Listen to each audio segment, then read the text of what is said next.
केंद्र मंत्री धर्मेंद्र प्रधान का प्रचार आईएफएस विनय प्रधान सहयोग करुथिबा अभियोग करिछि बीजेडी। विनय प्रधान वर्तमान कंसल जनरल भावे अमेरिका रे कार्यरत अछंती। से मासे धरी छुट्टी आसी धर्मेंद्र प्रचार प्रसार दायित्व तुलाउथिबा अभियोग होइछि।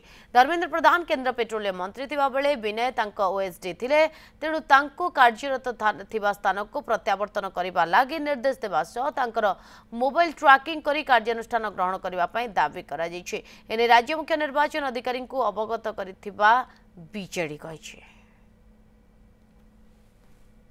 गतकाली मध्य 26 एप्रिल रे एक फॉलो अप ईमेल एवं फॉलो अप लेटर मध्य आमे चीफ इलेक्शन कमिश्नर को देइथिलु एवं यार ईमेल एवं सब तथ्य आउ थरे 24 एप्रिल रे एवं 26 एप्रिल रो आमे सीओ का पाखरे आज द्वारस्थ ही देइछु। आमे आशा करूछु आईएफएस ऑफिसर श्री विनय प्रधान को ऊपर इंक्वायरी कंडक्ट करा जाऊ। इलेक्शन कैंपेन को जो से कोऑर्डिनेट करचंती ता विषय समस्त call record CDR GPS tracking मामरे तांकर मूवमेंट ट्रैक करा जाऊ।